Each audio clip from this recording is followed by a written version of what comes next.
mga mesami namin na nagtatanong kung nagsiselebrate daw kami ng Christmas dito sa abroad, abay siyempre mag-celebrate kayo mo rin, ninano kayo, buriwari kayo mo, nyamatan.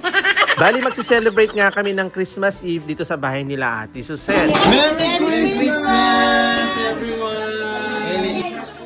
Merry Christmas! Bonjour mes amis! Hey, kenyaman?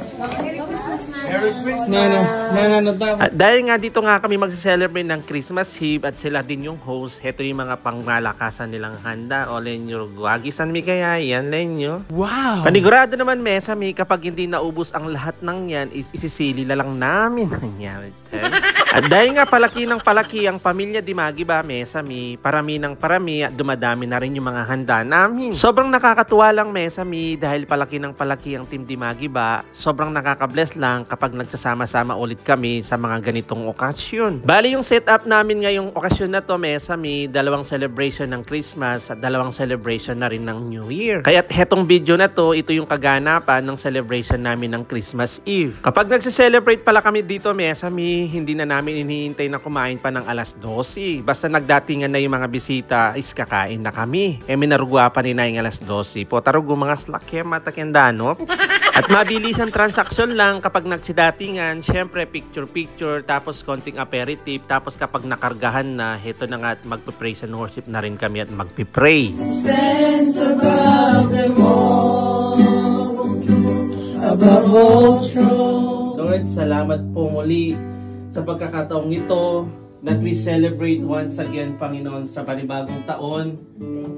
Ng inyong pagsilang, Panginoon, ang dahilan, Panginoon, kung bakit po kami namubuhay, O God. Lord, salamat po sa pagbibigay po ng inyong buktong na anak, O God. Salamat po. At fast forward na nga mesami, after nga namin mag-praise and worship at manalangin, heto na nga at pinakahihintay namin is kakain na. Then?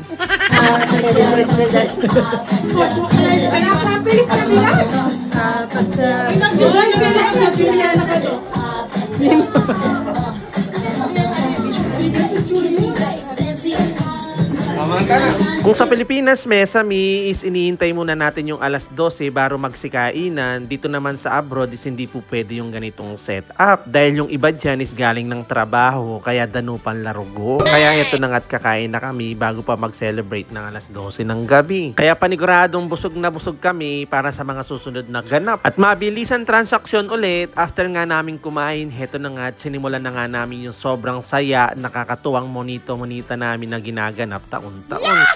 Mahaba-haba tong video na to, kaya in-upload ko lang ng separate, kaya hanapin nyo na lang sa post namin dito sa page namin. At after nga ng monita mesami, heto na nga nagsimula na kaming maglaro. Una nga namin nilaro dito mesami yung siopaw, siomay na walang katapusang practice. At sunod naman namin nilaro dyan mesami yung pass the ball na gamit yung baso sa ulo. At habang naghihintay pa ng oras, mesami, heto na nga't pinalaro muna namin yung mga bata ng eating marshmallow. Kaya heto na nga't pinagtripan din namin yung mga tira-tira. Pinakain namin sa mga kuya. Tingnan nyo.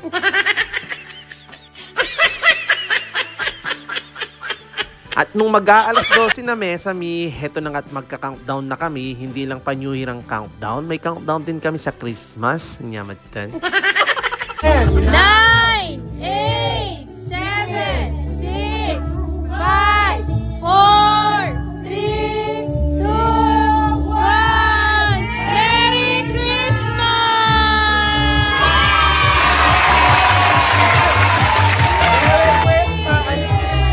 Merry Christmas!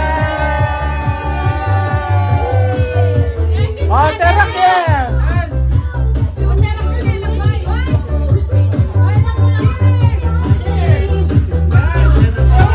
Ganito yung style ng celebration namin dito kapag Pasko, mesami. Hindi kami masyado magpupuyat dahil kinabukasan is magsiselebrate ulit kami. At after nga namin mag-countdown, heto na nga't kakain na kami ng dessert. At after nga namin mag-dessert is mag-uuwian na ang lahat.